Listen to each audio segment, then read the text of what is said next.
வணக்கம் மக்களே. குயிக்காக சப்பாத்திக்கு ஒரு சப்ஜி தஹி பிந்தி எப்படி செய்கிறதுன்னு பார்க்கலாம். 400 கிராம் வெண்டைக்காய் வாஷ் பண்ணி எடுத்துக்கிட்டு அதை சின்ன சின்ன பீசஸாக கட் பண்ணிக்கலாம். 1 கப் தயிர் எடுத்துக்குவோம்.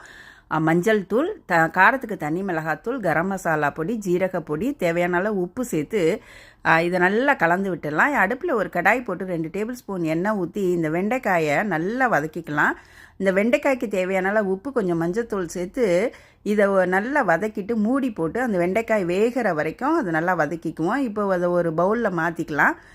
அதே கடாயில் 2 டேபிள் ஸ்பூன் எண்ணெய் ஊற்றி கொஞ்சம் கடுகு, ஜீரகம் அது நல்லா பொரிஞ்ச உடனே 3 பச்சை மிளகாய் கீறினது, 1 டேபிள் ஸ்பூன் இஞ்சி, 1 டேபிள் ஸ்பூன் பூண்டு, 2 பெரிய வெங்காயம் ஃபைனாக கட் பண்ணதை சேர்த்து உப்பு சேர்த்து இதை நல்லா வதக்கி அந்த கலர் மாறுற வரைக்கும் அது வதங்கினோடனே அந்த நம்ம கலந்து வச்சுருக்கிற தயிர் சேர்த்து ஒரு 2 நிமிஷம் கொதிக்க விட்டு தேவையான அளவு தண்ணி சேர்த்து நம்ம வதக்கின வெண்டைக்காயும் சேர்த்து அது 2 நிமிஷத்துக்கு நல்லா கொதிக்க விட்டு கொத்தமல்லி தூவி இறக்குனா தஹி பிண்டி ரெடி.